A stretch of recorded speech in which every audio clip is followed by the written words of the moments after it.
Tere tulemast kuulama Konnakasti. Täna mul külas inimene, kes teab, et äringu veeretamine ei ole lihtsalt õnnemäng, vaid vahel ka ellujäämisstrateegia. Minuga istub siin Terje. Tere, Terje! Tere, Tom! Palun tutvusta meie kuulajatele, kes sa oled ja millega tegeled. Üldiselt olen nohik, kunstihuviline, kassifänn, väga palju asju. Tööalaselt tegelen praegu kogemusnõustamisega. Et nõustan inimesi, kellel on vaja õppida oma ajuga natuke paremini koostööd tegema autismi, ATH või depressiooni teemadel. Sest need kõik on ka minu enda diagnoosid ja olen nendega pidanud õppima sõbraks saama ja elama. Ma usun, et meie paljud kuulajad tunnevad võib-olla sama. Sa tegeled DND-teraapiaga ja see on suurem määral ka põhjus, miks sa siin kutsusid. Kas sa tutvustaks paari sõnaga, mis see on? See on paari sõnaga üsna keeruline, ta on päris lai teema, aga D&D ilmselt teavad Dungeons and Dragons, nii et lauarollimäng. See on üks mu enda väga suurtest huvidest, hobidest, kirgedest ja leidsin, et mul on võimalus panna kokku teiste inimeste toetamine nende ajuga sõbraks saamisel ja lõbu ja mäng. Sest lapsena me õpime peamiselt läbi mängu. Täiskasvanuna me kipume seda oskust natukene ära kaotama ja selline mänguline teraapia on üks võimalus seda tagasi tuua, sest läbi mängu on lihtsam lasta oma kaitsemüüre alla ja lubada seda uut infot ja uut kogemust endale päriselt ligi. Ja DND-teraapia näeb siis välja selline, et ma korjan kokku pundi, seni ma olen teinud neuroerisustega inimestega seda, ehk siis pundi neuroerisustega, Mina kasutan sõna neurovõrtsikad, mulle see inglise keeles spicy. Jaa, ma üritan kasutada erinevaid termineid, sest neuroerisustega inimene, neurovürtsikas, neurospicy, et osadele meeldib üks termin, osadele teine, et mõni ütleb, et ei, et seda neurospicy't, et ära seda minu kohta küll kasuta, et see on kohutav sõna. Ma sobitun põhimõtteliselt oma klientidega, et mis sõnad neile sobivad.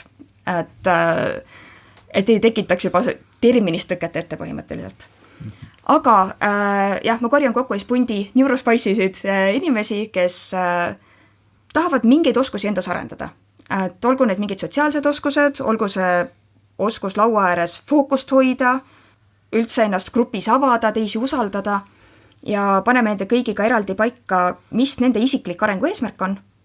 Ja siis laua ääres nad saavad kas harjutada neid kogemusi läbi tegelase või iseendana laua ääres, et meil on seal juures väikesed õpimoodulid, minikoolitused teemadel nagu tagasiside andmine, vastuvõtmine, endale isiklik arengu eesmärkide seadmine.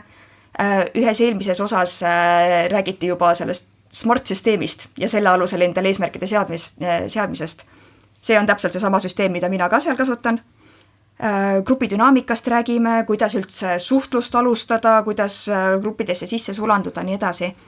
Nad saavad läbi mängu harjutada mingeid asju ja siis meil on juures ka hiljem analüüs ja selle arutelu, et mida me saame võtta sellest mängust päris ellu kaasa pärast. Et ta ei ole lihtsalt see, et tuleme kokku, teeme nalja, meil on tore olla, ehkki see on ka, aga sealt saab päriselt eluks vajalikke oskuseid harjutada. Ja kui te tahate teada ka, mis see smart-süsteem on täpsemalt, siis kuulake Konnakast osa Pile of Shame, hobi või häbi. Seal Lauri räägib meile sellest osast.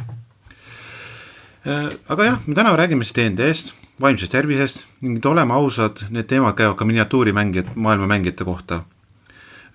Alustame kohe suures pildis. Kas sinu jaoks on mängulaud koht, kus päris maailma mured kaovad või on see koht, kus õpid nendega paremini võitlema?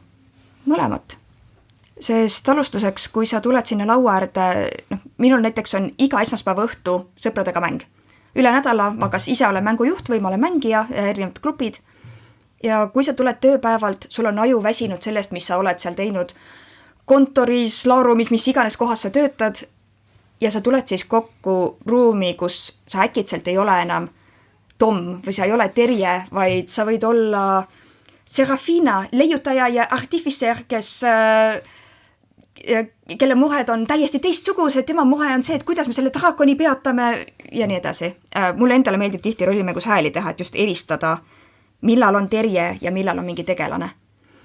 Ma võtan need Terje mured, ma panen need kasti riiulisse ära ja ma võtan ette selle, et kuidas me siin maailmas nüüd saame hakkama mingisuguste goblinitega, mingi terve välja suuruse hiirega, kes vilja ära sööb, mida iganes, aga seal teistega suheldes, probleeme lahendades me ju tegelikult harjutame ka asju, mis meil on päris elus vajalikud. See juhtub nii kogemata, kui seda on võimalik ka ise teadlikult suunata. Näiteks sai mul üks tegelane õnnetul kombel otsa, oli vaja uut tegelast ja meil oli grupp inimesi, kellele väga ei meeldinud ise otsuseid vastu võtta. Ehk siis, kui meil ei vaja otsustada, mida me edasi teeme, oi, ma ei tea, mida sina tahaks teha? Kuule, ma ei tea, mida sina arvad? Äkki me teeme seda? Ei, äkki me teeme seda? Arutame kõik asjad 2 tundi läbi, nii et me ei jõua kuskile tegelikult tegutsemiseni. Ja ma esitasin siis endale väljakutse, et teeks tegelase, kes teeb otsuseid hetkega.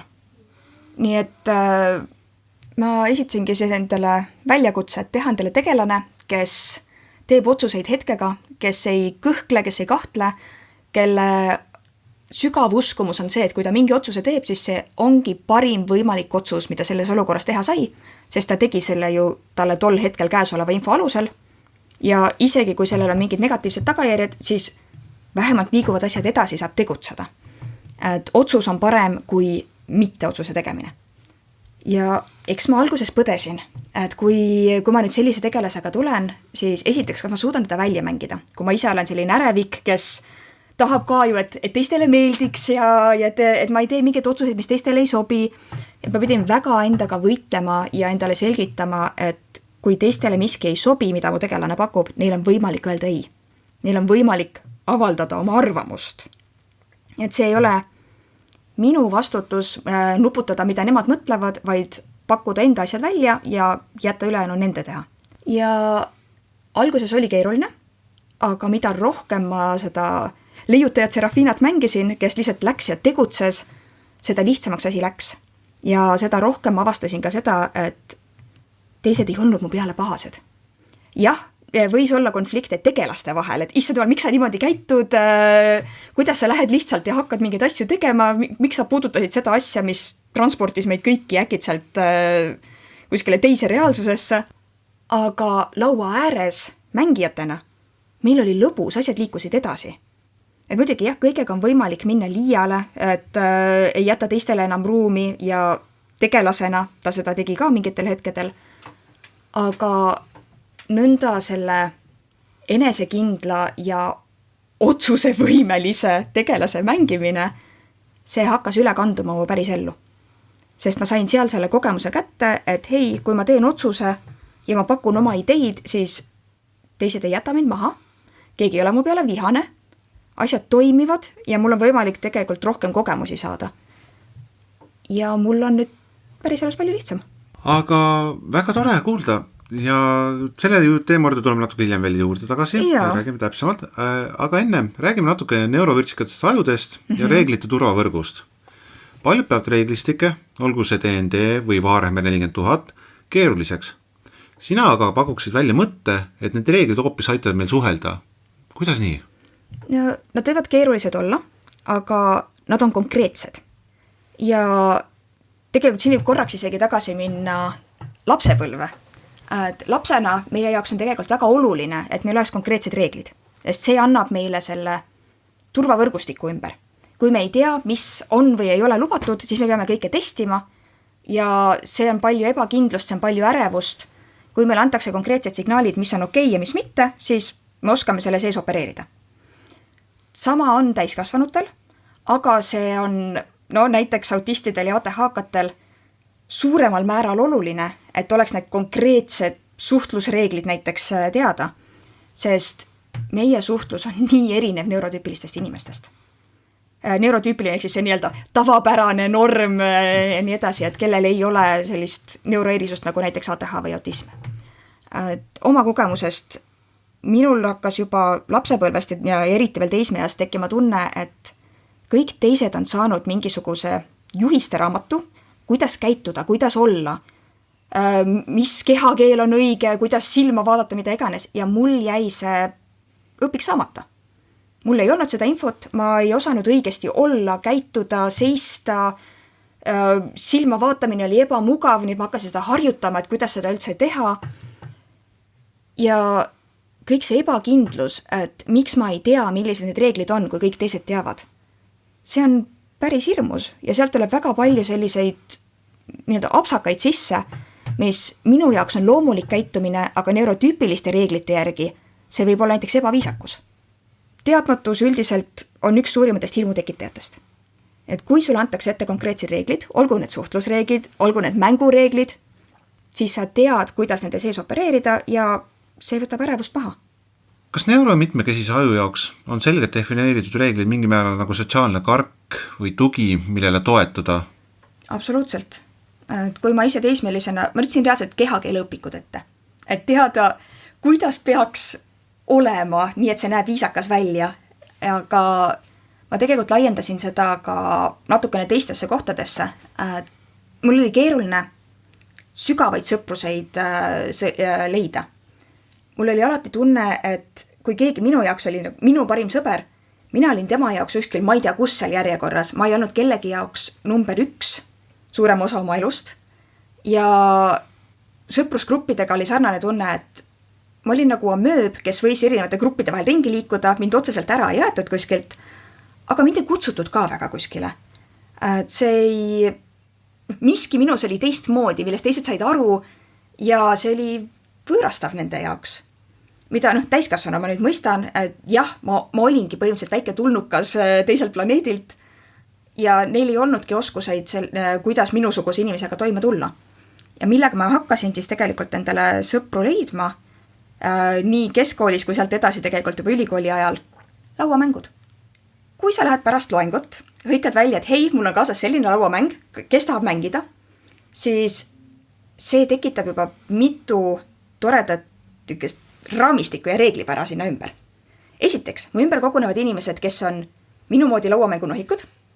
Teiseks, mina saan valida, kus, millal, kellega, kui pikalt, mismoodi me mängime. Ma ei pea nuputama, mis pagan on reeglid, sest mina teen need reeglid. Ja kui sa ei tea, millest rääkida, oi näe, sinu kord on, või et hei, kas sa teadsid või mäletasid, et siin saab seda ja seda ka teha. Ehk siis sul on võimalik tegelikult see suhtluse alus teistega üles ehitada enne, kui sa pead hakkama mingisuguse sisuka suhtlusega üldse tegelema. Tänu sellele tekkisid mul esimesed tõelised sõprusgrupid, kus ma tundsin ennast päriselt vajaliku osana, mitte sellise osana, et kui mu tervis läheb kehvemaks ja ma ei suuda enam kasulik olla, et ma siis vaikselt hääbun sealt ära, sest ma olin sõprusostja tegelikult. Mul oli alati tunne, et minust endast ei piisa, ma pean alati midagi pakkuma inimestele, selleks, et sooviks minuga olla. Olgu see siis mingite asjade korraldamine, lauamängud, mingi kokkamine, mida iganes. Lauamäng oli sellele hea selline asendus, et ma ei teinud ennast üleliia katki sellega ja mul ei võimalik enda moodi inimesi leida. Ja sarnaseid jutte ma olen tegelikult päris paljudelt neuroerisustega inimestelt kuulnud. Paljud on leidnud oma sõpru just näiteks läbi mingite arvutimängude, mingite foorumite, igasugused huviringid tihtipeale on sellised, kuhu koguneda ja kust on lihtsam sõpru leida. Ja tegelikult see kehtib ju ka neurotüüpiliste kohta, sest lapsena meil on kindlalt mingid seltskonnad, kuhu meid surutakse. Sa oled nüüd siin klassis, sa oled nüüd siin grupis, mida iganes. Ja täiskasvanuna meil kaovad need kohad ära. Meil jääb alles põhimõtteliselt töö. Ja kui sa endale mingeid huviringe, hobisid, asju juurde ei tekita, siis sa lõikad endale ära võimaluse uute inimestega kohtumiseks. No siit tuligi välja teema, et siis on nagu, sul on lihtsam suhelda, kui sa tead täpselt, millal on sinu kord ja milline on sinu valikuvõimalused. Absoluutselt. Ja võiks eeldada, et see tegelikult teeb ka igasuguste rollimängude osaluse lihtsamaks. Ma ei tea, kuidas on Warhammeriga, võib-olla seal aga Dungeons and Dragonis seeria raskus tegelikult päriselt ära ei kao. Sest jah, võitluses on see, et sul on konkreetne järjekord, kuidas mida teha, millal on sinu kord, aga ülejäänud mängus sul on terve maailm avali. Sa saad ise öelda, mida sa teha soovid ja mängujuhi ülesanne on sulle öelda, kuidas see asi toimub või paluda sult näiteks veeretused testida, kui hästi su tegelaselt see välja tuleb, kui see asi üldse võimalik on. Kes tuleb arvutimängude pealt üle lauarollimängudesse, neil üks suurematest raskuskohtadest on alguses just see, et nii palju on valikuid. Arvutimängus sa pead valima mingisuguse tegevuse, mis on seda mängu programmeerides ette nähtud. D&D-s ja muudes lauarollimängudes ei ole neid piire. Et see lõputu valik ja see voolavus on inimestele tihtipeale alguses hirmutav. Aga õnneks see on samamoodi muskel nagu enam-vähem kõik muud asjad elus. Sa saad seda harjutada ja sa muutud sellest paremaks. Ja mäng on selles mõttes palju toredam koht, kus teha vigu ja õppida, sest see on turvaline taskudimensioon põhimõtteliselt. Mis seal toimub, sellel ei ole tagajärgi sinule isiklikult ja sinu päris elule hiljem. Sa saad seal testida igasuguseid erinevaid asju ja vaadata, kuidas tunne on selles olukorras. Ja võib-olla siis päris elus neid hiljem rakendada natuke teisel moel. ATH-ga inimestel on tihti fookusega suuri raskuseid, kuid Vaaremeri lahing või D&D sessioon võib meid naelutada mitmeks tunniks laua taha, niimoodi, et tähelepanu ei kao. Miks suudab mäng hoida aju täispööretel, samal ajal kui 15 minutil töine koosolek tundub vaimse piinamisena? Siin on väga suur erinevus selles, kas tegu on su huvi või kohustusega. Ja eks siin sõltub ka sellest natukene asi, mis osas sul huvi on. Sest näiteks D&D-s seal on 3 põhisammast on avastamine, ehk siis exploration, sotsiaalne aspekt, ehk siis rollimäng ise ja võitlus. Ja need, kes on väga suured võitluse fanatikud ja keda rollimäng väga huvita, no neil kaob fookus rollimängu ajal ära. Kes on kes on pigem rollimängu nautija, siis tal võib võitlus olla selline keeruline koht, kus on raske fookust hoida. Aga üldiselt kui asi sind huvitab, siis on väga-väga palju lihtsam ennast selle asja juures hoida. See muidugi kehtib ka neurotüüpiliste inimeste puhul, absoluutselt. Aga siin on see erisus, et ATH-kana igavus võib sellise aju jaoks kohati registreeruda peaaegu füüsilise piinana. Raske on paigal olla, raske on tähelepanu hoida. Mulle endale meeldib siin kasutada sellist selgitust nagu aju optimaalse hõivatuse teooria. See ei ole mingi teaduslik teooria, seda ei ole kuskil niimoodi uuritud või testitud, mitte minu teada, aga see on moodus, millega mina selgitan endale ja oma klientidele, kuidas meie teistmoodi aju toimib. Kui neurotüüpilisena sa tegeled mingi tegevusega, mis hõivab näiteks 60% su ajust, siis sul on hõivatud 60% su võimalikust mõttemahust ja ülejäänu chillib. Ta lihtsalt on. ATH-kana see ülejäänud 40%, see läheb lolluseid tegema. Ta läheb mõtleb mingeid omi mõtteid, ta nuputab, kas sa kodus nõud pesid ära. Miks ei saaks olla pingviinid põhjapoolkeral? Huvitav, kuidas on Somaalia põllumajandus? Ta läheb, ma ei tea, mis X teemade juurde ja äkitselt sa paned tähele, et sa ei ole jupp aega pannud tähele. Mis iganes asjad on su ümber toimunud, need on edasi läinud, võib-olla keegi küsis sult just midagi ja sul pole õrna aimugi, millest räägitud on. Ehk siis see ülejäänud hõivamata aju osa, sellele peab mingi tegevuse leidma. Mina sain ülikoolis loengutest läbi tänu läpakas, solitairi, Minesweeperi, Mahjongi ja selliste asjade toksimisele. Asjad, mis võtavad natukene seda aju mahtu, nii et see üleliigne osa on rakendatud ja ma suudan siis päriselt kuulata. Või näiteks mingite värviraamatute värvimine, sudokude lahendamine. Mida vähem su aju vajab rakendamist sellele tegevusele, mis põhitegevus peaks olema, seda suurema koormusega peaks olema see lisategevus, mis seda üleliigset siis hõivab. Ja muidugi vastupidi, kui mingi tegevus vajab rohkem kui sinu 100% hetkeline võimekus, siis üleküllastus võib tulla lukkuminek, võib olla lihtsalt see, et katsetad ja siis on paanika, ärritumine, mida iganes. Proovida leida selline umbes 100% hõivatus ja siis su aju töötab nii, nagu peab. Et mul endal siin selle podcasti ajal ka, mul on väike mingi kaisuloom süles, mida näserdada, sest mu tavapärased fidget asjad on natukene liiga lärmakad selleks, et neid siin väga tundliku mikri ees käes hoida julgeks. Aga ma tahaks natuke värvimisest rääkida ja selle nurgalt nagu pintsel kui teraapia instrument. Enne kohtumist sa mainisid, et värvimine aitab lahata perfektsionismi. Kuidas sa õpetad inimest hakkama saama sellega, et kui mingi töö või pintsitõmme läheb valesti, et ei tuleks tunne, et tahaks tervet tööd prügikasti visata või isegi halvimal juhul tehaksegi seda? eks see vajab natukene pikemat tööd, et see on suurem teema ja no, otseselt see minu enda töö alla ei käi, kuna ma olen kogemusnõustaja, mitte psühholoog või loovterapeut näiteks, aga no, mu enda kolleegid sees on ka näiteks loovterapeudid, kes kasutavadki kunsti ühena oma tööriistadest ja ka ise loovteraapias käies see oli üks teemadest, millega ma tegelesin ja seal ma valisingi meelega sellised kunstivahendid, millega mul ei olnud võimalik kustutada, parandada, kõik, mis läks paberile, see pidigi seal olema ja nii oligi. Et natukene lahti lasta sellest, et see, mis mu peas on, peab täpselt paberile jõudma. Sest kõigi lohutamiseks ma võin siia mainida sellise pisikese toetava asja, et esiteks sa ei saagi kunagi täpselt kopeerida seda, mis on sul mõttes, paberile, miniatuurile, kuhu iganes, ja teiseks, see pilt, mis on sul peas, seda tead ainult sina. Teised, nad vaatavad ja nad näevad seda, mis on, mitte seda, mis sinu arvates oleks võinud olla. See vähemalt mul endal võtab seda ärevust juba natukene maha, aga ise ma tegin enda perfektsionismiga tööd markeritega värvides või vildikatega värvides. Mul oli väga-väga suur hirm, et kui ma teen midagi natukene valesti, et siis no, kõik on rikutud ja ma võtsin värviraamatud ette. Täiskasvanute värviraamatud. Toredad värvilised mustrid, mida ma seal kõik värvida sain ja muidugi tekkis kohe paanikatunne sisse, kui ma läksin üle serva kuskilt. Ja ma pidin endale meenutama, et see on värviraamat, see ei ole kunstiteos, mis läheb kuskile galeriisse üles. Keegi ei tule seda lähedalt vaatama ja kritiseerima, et oi näe Terje, sul siin selle kollase sees sul on roheline täpp. Kuidas sa ometi niimoodi tegid? Ja tegelikult miniatuuridega on üsna sama. Kui me värvime, me vaatame seda hästi-hästi lähedalt. Ja kõik vead paistavad silma. Kuidas me tegelikult neid miniatuure kasutame?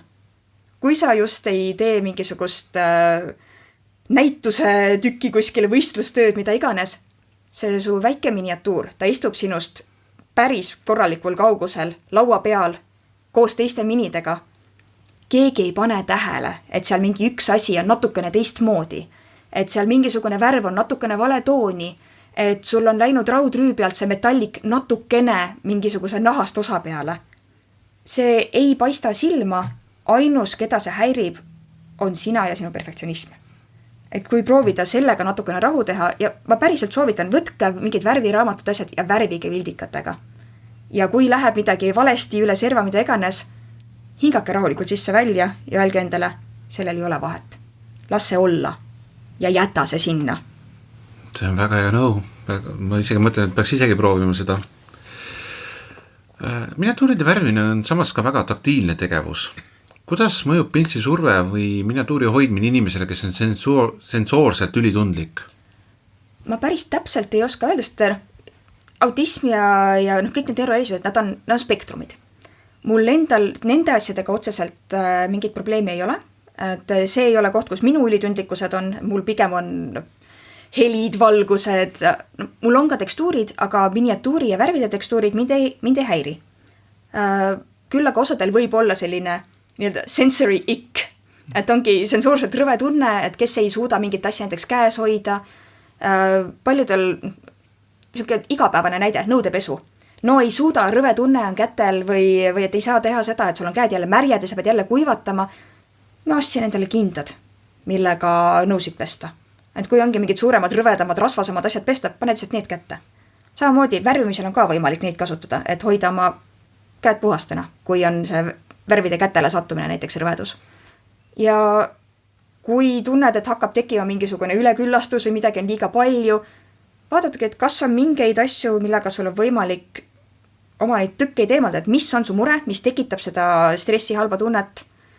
Ja kui see on lihtsalt jällegi näiteks perfektsionism mingi selline asi, mis seal natukene seda sisse lükkab, võta korraks paus, meenuta endale, et see on kõik okei ja üleüldse, et värvimine võiks olla rahustav tegevus. Ta viib vererõhku madalamale, ta võtab meie stressitaset allapoole. Kui sa teed sellest endale stressi tekitava kohustuse, kes sellest kasu saab? Siis on võib-olla aeg otsida uus hobi. Võib-olla, või siis lasta sellel natukene lihtsalt olla, teha midagi muud ja siis tulla tagasi ja vaadata, kas sul on värvimise rõõm tagasi. Mm-hmm. Ja kui me värvimise räägime, kas värvimine võib olla sotsiaalselt aktsepteeritud hüperfookus ehk turvaline varupaik, kus me värvime, ütleme 5-6 tundi järjest, ilma et keegi meid segaks või seda tegevust imelikuks peaks. Absoluutselt, kui on näiteks sensoorne üleküllastus, siis oma maailma minek värvimine on üks väga-väga hea enda taastamise meetod ja see on selles mõttes jah, aktsepteeritud ühiskonnas, et näed, jah, meil on selline niši olukord siin, miniatuuride värvimine, no see on ikkagi selline üübernuhikute teema, on ju. et selles mõttes ta ei ole nagu nii aktsepteeritud, aga kui sa lihtsalt tutvustad seda inimestele, kui ma teen kunsti, ma värvin akrüülidega, mida iganes, et noh, kes on selles mõttes sotsiaalselt tundlikum, minul on häbitunne üsna minimaalne, nii et mina lihtsalt ütlengi, et ma olen nohik, kes värvib miniatuure ja siis peab nendega võitluseid. Et see on minu jaoks okei. Aga minu jaoks on natuke naljakas, kui palju peetakse mingeid selliseid erihuvisid ja hüperfookuseid kummaliseks, kui need on seotud kunstiga või mingite selliste pehmemate teemadega. Sest kui me vaatame igasuguseid spordihulle, autofanatte, see on samamoodi hüperfookus, erihuvi, aga need on nagu sotsiaalselt aktsepteeritud asjad. Et sa võidki vaadata enam-vähem 24/7 sporti, diivani pealt püsti hüpata, karjuda, kui sinu meeskond kas saab värava või ei saa väravat. Ja see on siis kuidagi normaalsem kui see, et ma istun sõpradega keldris, värvin miniatuure ja mängime rolli. Et minu jaoks ma ei näe sellel erisust väga.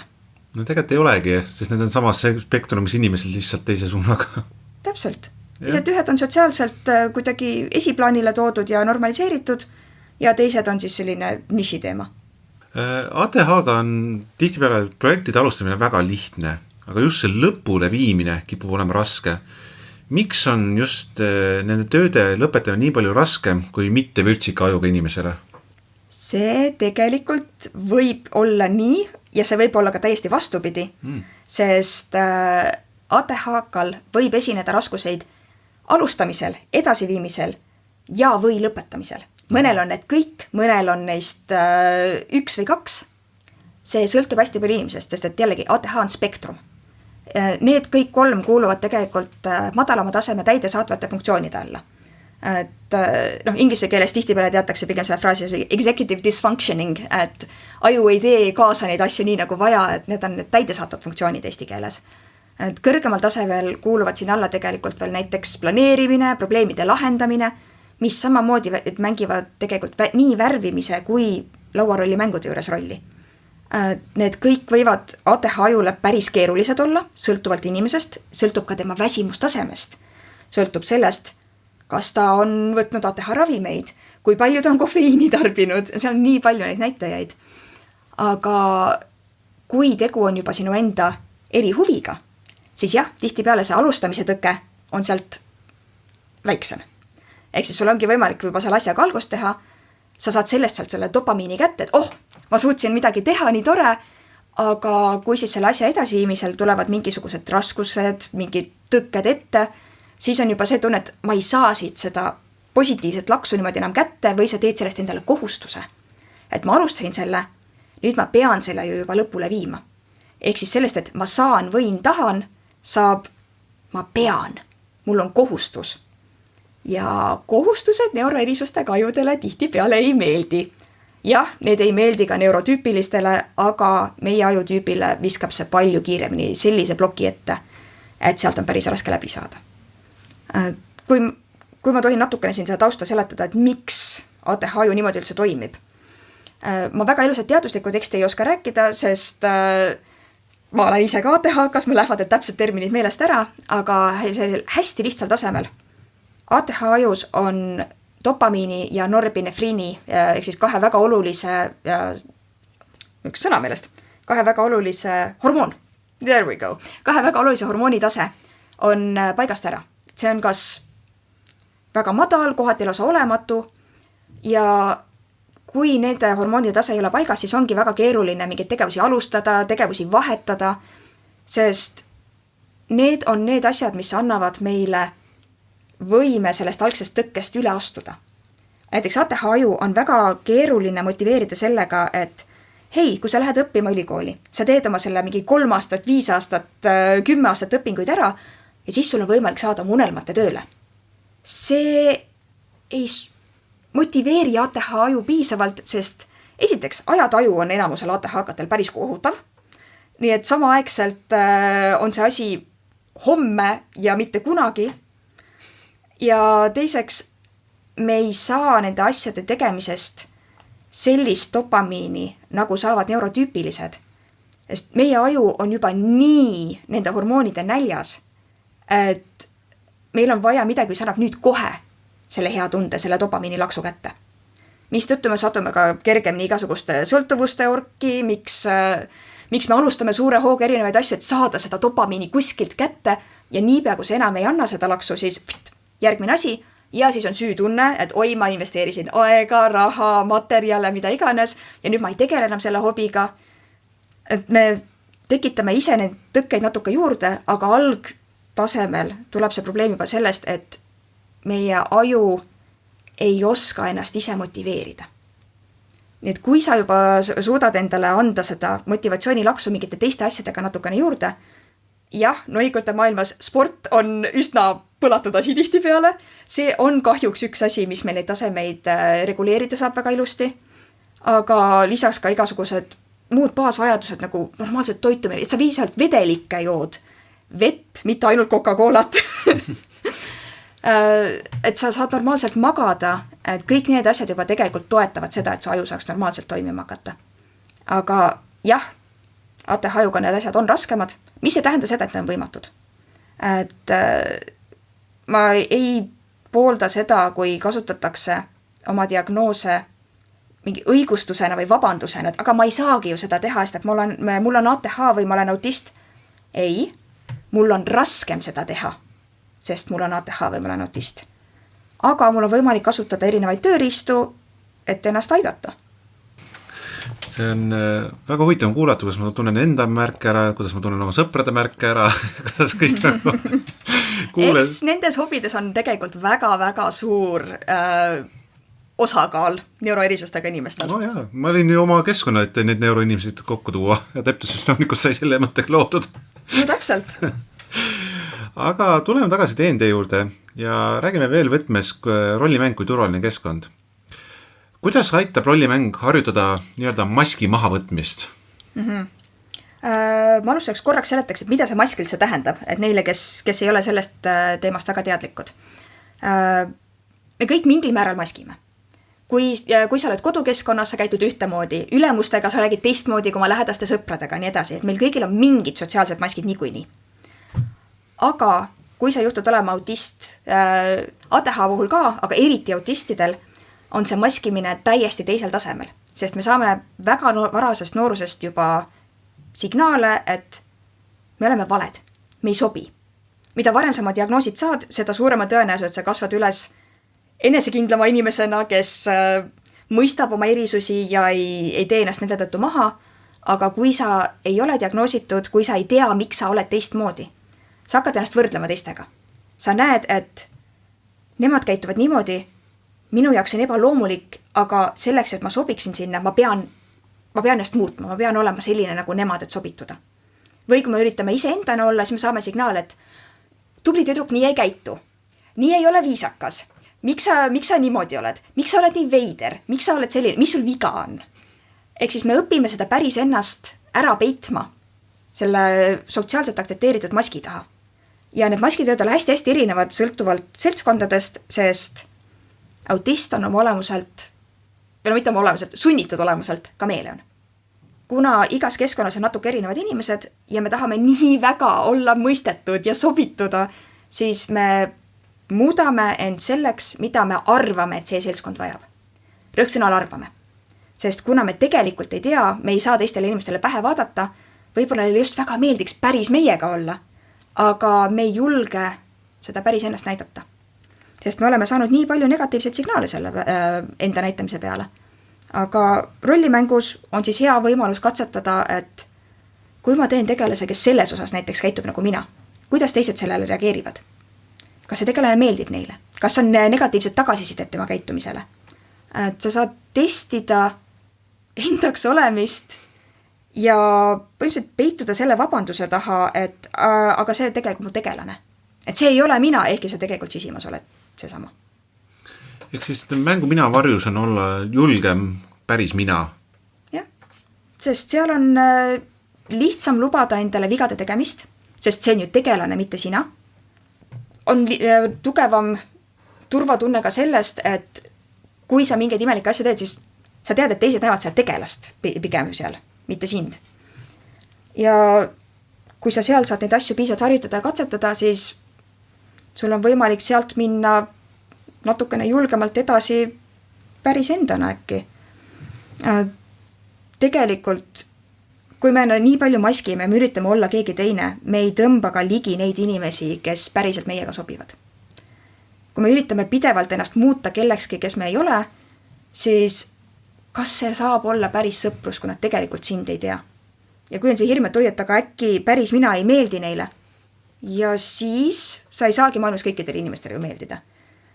No näiteks mul oleks päris hirmus, kui ma saaksin teada, et minu olemus meeldib 100% näiteks natsidele. Ei, aitäh! Mu jaoks on täiesti okei, et ma kõikidele inimestele ei meeldi. väga hea näide. Ei ole ju vaja kõikidega sobituda. Pigem ole sina ise ja leia need inimesed, kes tahavadki sinuga olla, mitte mingisuguse versiooniga sinust, kes sa arvad, et teised tahaksid näha. Aga nüüd, kui see inimene on hästi palju panustanud oma emotsioone tegelasse ja ütleme, et mängus sa mängid D&D-d, ma ei tea, seal on see death row, mingi 3 korda teed ja see ongi viimane veeretus, veeretad 1, su tegelane on surnud. See on päris suur ebaõnnestumine, ma ütlen ka niisuguse vaimselt. Kuidas see aitab meil toime tulla nagu päris elus ka nagu erinevate olukordadega, et nagu seal mängus? Siin on tegelikult 2 nagu erineva tasandi teemat, et üks on need ebaõnnestumised iseenesest ja teine on see tegelase surm ja temast lahti laskmine.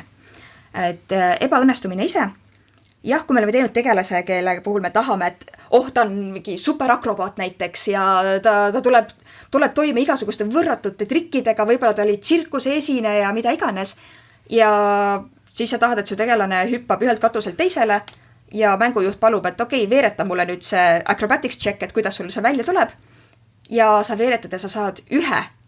Ja mõni mängujuht laseb sul endal kirjeldada, kuidas sa läbi kukud, mõni mängujuht kirjeldab seda ise.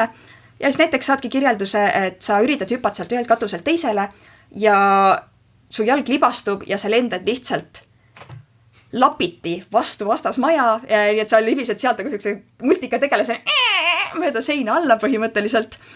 Et kas sa suudad võtta seda huumoriga, kas sa suudad seda võtta mingisuguse väljakutsena selle tegelase jaoks või sa võtad seda nüüd isikliku läbikukkumisena. Et siin väga-väga aitab juba see, kui sa ei tee oma tegelast liiga enda moodi. Mingid osad endast me paneme niikuinii tegelastesse alati sisse. Aga minu siiras soovitus, eriti kes on algaja mängija ja hakkab oma esimest tegelast tegema, mõtle kohe ka sellele, mis eristab sind su tegelasest. Sest kui su tegelane on peaaegu 100% sina, siis kuidas on sul võimalik saada mitte haiget, kui keegi kritiseerib su tegelast? Kuidas on sul võimalik võtta seda mitte isikliku läbikukkumisena, kui asi, milles nii sina kui su tegelane olete superhead, äkitselt kukub läbi, sest täring ütleb ei? Minu enda jaoks tegelikult need kõige kehvema variandi veeretamised on ühed kõige lõbusamatest osadest mängus. Mulle meeldib see rohkem kui kõige parema tulemuse veeretamine, sest see annab võimaluse tegelase arendamiseks. See näitab, kuidas tegeleb sinu tegelane kriisiolukorras. Kuidas ta reageerib sellele, kui asjad ei lähe nii, nagu ta tahab. Kas ta reageerib vihaga? Kas ta reageerib enesehaletsusega? Kas ta annab alla või ta läheb proovib uuesti? See ütleb tegelase kohta palju rohkem kui see, kui ta seal gratsiliselt ühelt katuselt teisele hüppab ja mingi pirueti ja mida kõike seal veel teeb. Et selle arengu nägemisena või arengu võimalusena nägemine annab tegelikult palju rohkem. Ja kui siit nüüd edasi minna selle keerulisema teema juurde, et kui su tegelane saab surma, kui sa oled sinna tegelasse jällegi liiga palju ennast pannud, siis see võib väga-väga valus olla, see on nagu enda mahamatmine metafooriliselt. Kui see on piisavalt erisustega, siis see on küll lihtsam, aga leinatunne võib tegelikult tulla ikkagi. sest see on tegelane, kellena sa oled olnud seal ma ei tea kui palju tunde, kampaaniad võivad kesta aastaid, ma just eelmisel aastal lõpetasin 2 kampaaniat, mis olid 5 aastat kestnud. Et kui sa oled mingit tegelast ikkagi nii pikalt mänginud ja tema saab otsa ja sa pead temaga hüvasti jätma, see on tegelikult väga hea koht leinaga toimetuleku harjutamiseks. Kas sa lubad endal neid emotsioone näidata? Kas sa lubad endal nutta? Kuidas sa tuled toime nende tugevate emotsioonidega? Kas sa pöörad seda millekski positiivseks? Kas sa väljendad seda näiteks läbi kunsti? Kas sa lähed teed mingit trenni, et endast neid tundeid välja saada? Või sa oled ärritunud, sa lähed laamendad ja lööd jalaga mingisuguse bussipeatuse klaasi katki näiteks. Sul on alati valik ja sul on võimalik valida, õppida positiivselt asjadega toime tulema. Kui alguses rääkis, kuidas sa võtsid lõid tegelase, kes on väga konkreetselt otsustaja, siis kas sina oled näinud mõnda mängijat, kes on muidu sotsiaalselt väga vaikne inimene, aga mängudes ta muutub karismaatiliseks liidriks ja ta on seda inesekindlust ka väljaspool mänge hakanud näitama? Mul on natuke keeruline selliseid pikemaajalisi tagajärgi näha, sest tavaliselt, kui need inimesed tulevad sinna teraapiagruppidesse, ma teen nendega need kohtumised ära, meil on väike kokkuvõte ja enamasti nad ei jää sealt edasi mu klientideks, vaid nad liiguvad edasi. Aga olen seda näinud sõpradega mängides ja mingil määral ma näen seda tegelikult ka juba klientidega, mis sest, et meil neid kohtumisi on seal 6-8 tavaliselt selle grupiga. Kuna mul selle grupi nimi on ka eneseareng läbi lauarollimängu, me paneme seal väga suurt rõhku sellele, et mingeid osasid endast edasi arendada kuskile. Ja üks osa eelkohtumisest on ka see, kus me räägime läbi, mis roll on sellel inimesel tavaliselt gruppides. Kas talle meeldib see roll? Kas ta tahaks seda muuta? Tahaks ta mängus midagi teist harjutada? Mis on asjad, mis grupi olukordades on tema jaoks keerulised? Ja et igaüks valib endale asja, millega ta tahab tegeleda ja väga palju on mul tegelikult seal selliseid osalejaid, kes grupi olukordades eriti veel tunnevad end sotsiaalselt ebapädevana, hirmununa, kes lähevad lukku ja mõned valivad tegelased, kes on nende moodi, nii et saavadki siis koos selle tegelasega hakata harjutama vaikselt seda kestast välja tulekut, aga mõni teeb endale sellise väljakutse, et ta teebki kohe tegelase, kes on enesekindel. Ja nii huvitav on näha, kuidas nad alguses on väga ebakindlad, üldse ei julge ja siis nad mingi hetk võtavad end kokku, teevad midagi seal mängus ja nad saavad sellele mingit positiivset tagasisidet ja ma näen, kuidas nad iga korraga muutuvad aina julgemaks. Need, kes alguses ei julge peaaegu teistele silma vaadata, võivad grupi lõpuks olla need, kes veavad seal tegevust laua ääres, sest nad leiavad seal oma koha, nad leiavad selle, et see on turvaline ja saladuskatte all võin öelda, et neuroerisustega inimesena mõnikord on juht olla lihtsam kui osaline. Sest kui ma hakkasin ise osalema igasugustes noorteorganisatsioonides selleks, et arendada asju, mis olid minu jaoks hirmsad, kui ma jõudsin seal grupijuhi rolli, jah, seal oli stress selle osas, et ma vastutan teiste inimeste ja mingite tulemuste eest ja nii edasi, aga sa ei pea muretsema ja põdema, kas sa oskad reeglite kohaselt õigesti käituda, kui reeglid paned paika sina. Ma usun, et paljud teemid, Dungeon Masterid, kes on praegu seda osa kuulanud, tunnevad võib-olla ära enda mängijates mõningaid niisuguseid inimesi, tunnevad ära. Mis nõuannes oleks sulle neile, et nad saaks luua toetava ja kaasava keskkonna enda mängijatele, mis arvestaks neurovürtsikate mängijate vajadustega ja tagaks, et kõik oleks laua taga turvaliselt ja hästi tunneksid ennast? Seal võiks asi alata juba enne mängu ennast, ehk siis enne kui minna mängu juurde, väga hea traditsioon on teha session 0 enne seda päris mänguosa alastamist, kus räägitaksegi läbi, mis on kellegi jaoks sobilikud käitumised, mängud, mis on mingisugused homebrew reeglid näiteks, mis on mängulaua ääres ise kokku lepitud.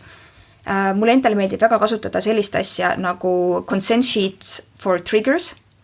Consent sheets, eks põhimõtteliselt selline tore A4, kus on välja toodud paljud erinevad teemad, millega inimestel võib olla mingeid traumasid, probleeme, et kõik saavad seal ära märkida, mis teemad on nende jaoks kas punane teema, ehk siis seda ei tohiks laua ääres puudutada, või kollane teema, ehk siis see teema on okei, kui see maailmas eksisteerib, aga ei tahaks sellega otseselt ise aktiivselt palju kokku puutuda.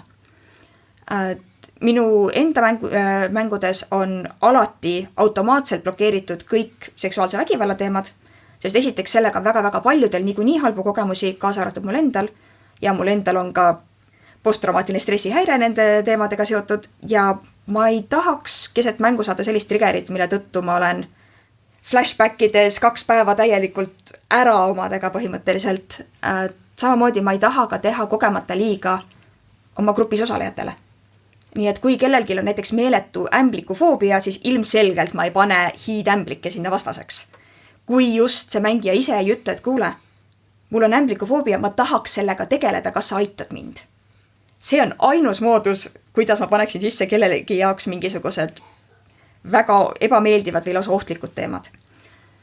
Teiseks, asi, mida ma mainisin ka, rõhuta mängijatele, et nad teeksid oma tegelase ja enda vahele piisavalt erisusi. Et nad ei teeks endale haiget sellega, kui nende tegelasel on mingid tagajärjed. Ja tegelikult loed väga palju ka see keskkond ise.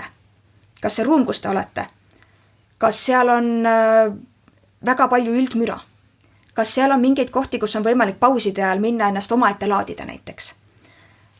Kuidas on valgus? Kas see on mingi meeletult tere valgus, mis näiteks valgustundlikele autistidele võib jällegi peaaegu et füüsilise valuna registreeruda? Kui on taustamuusika, kui vali see on? Küsida inimestelt üle, kas see muusika on okei, kui kaugel see peaks olema näiteks mängijatest, et sa ei segaks, sest kui sul on laua ääres autistid, kellel on ATH-kad, kellel on niigi keeruline fookust hoida ja siis nad peavad veel lisaks teiste kuulamisele võitlema selle muusika tähelepanu nõudmisega. Uuridagi üle, mis asjad on sinu mängijate jaoks sinu laua ääres.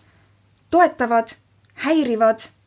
Ma olen isegi seda teinud, et ma küsin üle snäkkide teemadel, et kas kellelgi on mingisugused väga tugevad probleemid näiteks mingite lõhnadega, sest mul endal, kui keegi tuleks popcorniga minu lauamängu äärde, minu mängulaua äärde, siis mul oleks väga-väga raske seal toime tulla, sest et minu jaoks popcorn on üks kõige kohutamatest lõhnadest maailmas. Et ma ei saaks enam fokusseerida. Ja ega see ei käi ju ainult ka Dungeon Masterite kohta, samamoodi mängijad, kõik, kui midagi tõesti on, mis häirib asjad, siis on kõige tähtsam lihtsalt suhelda oma vahel ja rääkida läbi, et leida kõigi jaoks sobilik keskkond. Et mitte lasta mingil väiksel probleemil kasvada palju suuremaks, vaid lihtsalt viisakalt mainida, et hei, see asi on minu jaoks raske, kas on võimalik seda asja natukene muuta, timmida, ära jätta, mida iganes. Seiske ise oma vajaduste eest, sest keegi ei saa teile ju pähe vaadata ja öelda, et ahaa, tal on vaja seda. Jah, täpselt niimoodi. Ma pean ütlema, ma siin osas kuulsin väga palju asju, mis käis ka minu kohta. Ma ei ole kindla, kui palju mulle meeldis. Aga eks see võib ebameeldiv peegel tegelikult üsna paljudele olla. Aga nii me arenemegi. Täpselt, et seda saab võtta lihtsalt võimalusena leida mingeid nippe, millega ainult paremini toetada. Ja nüüd teeme lõpuosana veits natuke positiivsemad teemad. Võtame niisuguse väikse konnakasti eri. Sa oled väga suur D&D mängija. Kui sa saaksid anda ühe D&D loitsu inimesele, kes tunneb, et ta ei sobitu ühiskonna raamidesse, siis mis see oleks? See on pagana keeruline küsimus, sest esiteks on loitse väga-väga palju ja teiseks on variante, mis võiksid sobida ka. Või nõustaks kohe öelda, mis kindlasti ei sobiks. Ma kindlasti ei annaks disguise selfie, sest me maskime päriselus juba piisavalt palju. Seal võiks olla iseendana. Või üleüldiselt võiks olla iseendana. Samuti ma ei annaks friends loitsu, sest ehkki see nimi võib vihjata, et oi, et sa saad sõpru leida, ei, see on maagiliselt teise mõtete ja tunnete muutmine. See, kui sa ajutiselt manipuleerid kedagi enda sõbraks olema, see ei ole lahendus. Mis võib-olla võiks olla? Äkki heroism, sest see on loits, mis teeb sind immuunseks frightened conditionile, ehk siis sa ei saa hirmust tardunuks muutuda ja ta annab sulle ka ajutisi health pointe juurde. Ehk siis saab sulle anda julgust olla ilma hirmuta sina ise ja annab natukene sulle seda tugevust ka juurde, et teiste kommentaarid kohe lihasse lõikama ei hakkaks.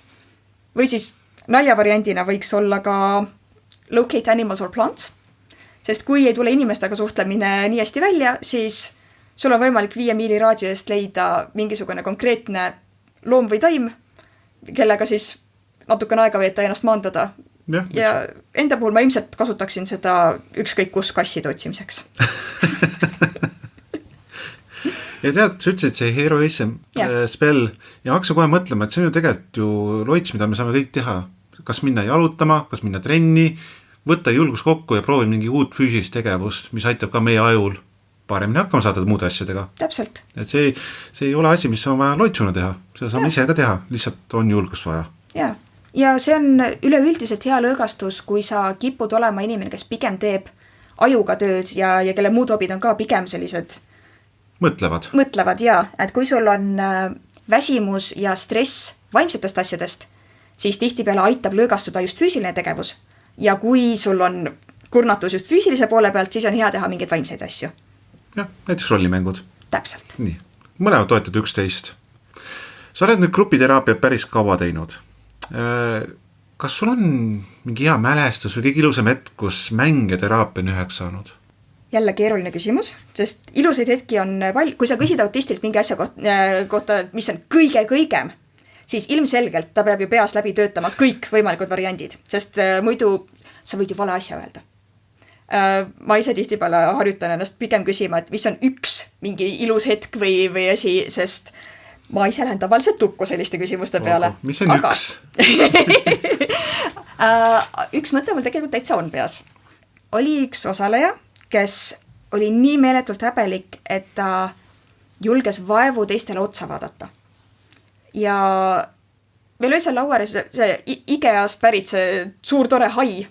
Ja ma lihtsalt jätsin selle sinna laua äärde ja see kuidagi jõudis lihtsalt sellele mängijale sinna kaisu ja ta istuski suurema osa ajast niimoodi, et see hai oli tal seal ees ja ta ise piilus sealt tagant välja.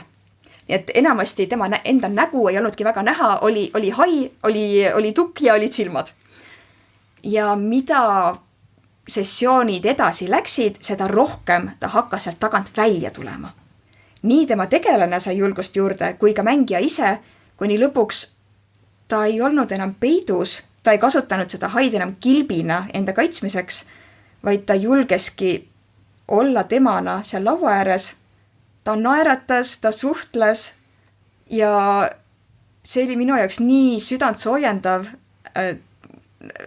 Ütlen ausalt, mul oli natukene raske seal mängujuhina kes väikest rõõmupisarat tagasi hoida, kui ma panin tähele, et see hai oli lihtsalt sülle vajunud ja ta julges terve näoga vaadata lihtsalt grupile otsa.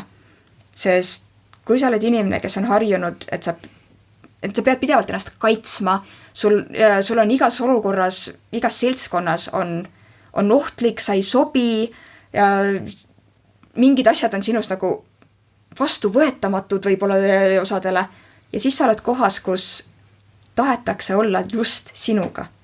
Tahetakse suhelda selle inimesega, kes seal laua ääres istub, mitte mingisuguse maskiga ja näha siis seda inimest seal niimoodi vaikselt avanemas ja seda julgust korjamas. See ongi see, milleks ma neid gruppe vean. See on uskumatult tore. Aitäh, et seda lugu meiega jagasid.